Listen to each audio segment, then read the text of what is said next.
Welcome to the deep dive. Today, we're getting into a topic that sounds super technical at first glance, cloud-native architectures. Right. But the material we're looking at today argues its impact goes way beyond just tech. It's really strategic, changing how businesses innovate. Exactly. We've got this one analysis, basically an article, making a strong case that cloud-native doesn't just, help innovation, Yeah. it actually accelerates it. Yeah, and our job today is to unpack that, cut through the buzzwords, and pull out what you really need to know from this piece. And timing seems pretty critical here. The article actually calls cloud-native a strategic necessity, not just nice to have, but essential for, well, staying ahead of disruption. It really does frame it that way. And to get why it's so necessary, the article starts, maybe logically, with the tech itself. What is cloud native? Okay. At its heart, it's about building and running applications to really fully use what the cloud offers. Things like flexibility, massive scale, resilience, stuff that's kind of built in. So this isn't just taking your old software and, I don't know, sticking it on a cloud server. It's different from the ground up compared to those traditional monolithic apps. Oh, totally different. That's the key shift. Instead of one massive tangled code base, cloud native apps are broken down into small independent bits. They call them loosely coupled microservices. Microservices, like Yeah. little building blocks that do their own thing. Exactly like that. And each block, each microservice can be built, deployed, updated, scaled, all on its own. Ah, They okay. usually get packaged up in these things called containers, managed automatically with tools called orchestrators. The whole setup is designed for speed and for handling failure gracefully. Got it. So that's the tech foundation. But the really interesting part of this analysis, for me anyway, is how that foundation translates into, actual business results, how it drives innovation. Yeah, this is where it gets practical. The article lays out a few key ways this happens. The first big one is just unmatched agility and much faster time to market. Agility makes sense with those independent pieces, but how does it speed things up so dramatically? Like, what's the mechanism? Well, because teams aren't all tangled up in one giant code base, right? They can work on their specific service, deploy updates for just that service independently. You get rid of those huge, complex release bottlenecks. Right, so you can push out a new feature for, say, the search function without touching the payment system and risking everything. Precisely. And the article points out this is combined with automated processes, things called CI/CD pipelines, continuous integration, continuous delivery. Automation, always good. Yeah, it takes the manual work out of building, testing, deploying.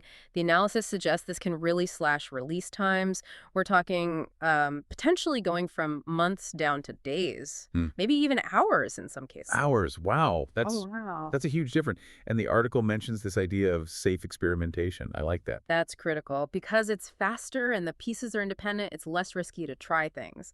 Roll out a new feature to just say 5% of users. Get feedback. Tweak it. Like A/B testing on steroids. Kind of, yeah. If it's not working, roll it back quickly. It lowers the barrier to trying new ideas, which, fosters that innovation culture. Businesses can react super fast. Okay, speed, experimentation, Mhm. huge advantages. What's the next big impact the article highlights? Right alongside agility is scalability and flexibility on demand. This is sort of a core cloud benefit anyway, but cloud native really leans into it. How does scaling work differently here compared to, older systems where you had to buy servers for peak load? Exactly that problem. You don't need to guess your maximum possible load and buy hardware for it that sits idle most of the time. Cloud native lets you do elastic scaling. Resources automatically ramp up when demand spikes and ramp down when it drops off. So you're automatically right-sized. No waste, and you don't fall over during a big marketing push. Exactly. And because of the microservices, you get component level scaling too. Meaning, if just one part of your app is getting hammered, maybe that cool new feature you just launched, you can scale up just that one service. You don't need to scale the entire application, which is way more efficient. That efficiency must tie directly into costs then. Absolutely. Which brings us neatly to the next point the analysis makes. Cost efficiency and optimizing your resources. How does it change the money side of things? Well, it shifts the model. You move away from buying lots of expensive servers up front, that's capital expenditure, CapEx. Instead, it's more operational expenditure, OpEx, a pay-as-you-go approach. You only pay for the computing power you actually use. Okay, that makes sense. And then there's all the automation we mentioned, the CI/CD pipelines, the auto scaling. That reduces manual effort, freeing up people. Right, letting your smart engineers work on new stuff instead of just keeping the lights on. Precisely. Plus, the dynamic scaling and containerization mean you're not paying for idle resources nearly as much. The article argues this all adds up to a much leaner, more cost-effective IT operation, which, directly helps the business grow. Speed, scale, cost. Seems like a powerful combo. What else is key? Well, you can't innovate reliably if things keep breaking or getting hacked, right? So the next critical piece is enhanced resilience, reliability, and security. Okay, but hang on. If you break things into more pieces, doesn't that create more things that could potentially fail? Seems counterintuitive. It does seem that way at first, but it's about isolating faults. Because the microservices are independent, if one has a problem, the others usually just keep running. So one glitch doesn't take the whole ship down, like bulkheads in a submarine. That's a great analogy, yeah. It contains the blast radiuses, that's fault tolerance, and recovery. What about getting things back online if something does fail? These systems are often designed to self-heal or automatically switch over to a backup instance automated failover. It keeps things running smoothly, even with hiccups. The article really stresses that this stable foundation is crucial if you want to keep innovating. Makes sense. Mhm. And security, that always feels like a challenge, especially in the cloud. Cloud native enables more modern security approaches. The article mentions things like zero trust models and microsegmentation. Zero trust, meaning you don't trust anything by default, even inside your own network. Pretty much, you verify everything that tries to access a resource, every single time. No assumptions based on network location. Okay. And microsegmentation. Think of it like building tiny software-defined firewalls around each individual service or small groups of them. It makes it incredibly hard for an attacker who compromises one part to move sideways and access other parts of the system. Containing the blast radius again, but for security breaches. Exactly. Building security at a very fine-grained level. That definitely sounds more robust. Okay, so we've got the tech, the speed, the efficiency, the stability. What about data? That's huge for innovation today. Yes. That's the next major point. Enabling data-driven innovation.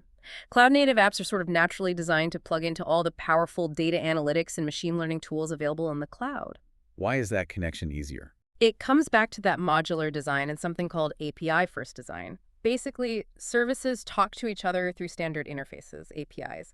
This makes it much easier to pipe data from your applications into, say, a cloud data lake, or feed it directly to ML models. So you can process data as it happens. Yeah. In real time. Collect it, analyze it, act on it almost instantly. Get immediate feedback on how users are behaving, how systems are performing, what trends are emerging. Which leads to quicker, smarter decisions, presumably. Absolutely. And it unlocks things like really personalized experiences for customers or rapidly testing different features using live data to see what works best. The article sees this real-time data leverage as a major competitive edge. Okay, that feels like a really powerful set of technical and business benefits. But the final point the article makes is, well, it's less about the tech itself. Right. It argues pretty strongly that adopting cloud native also forces organizational transformation.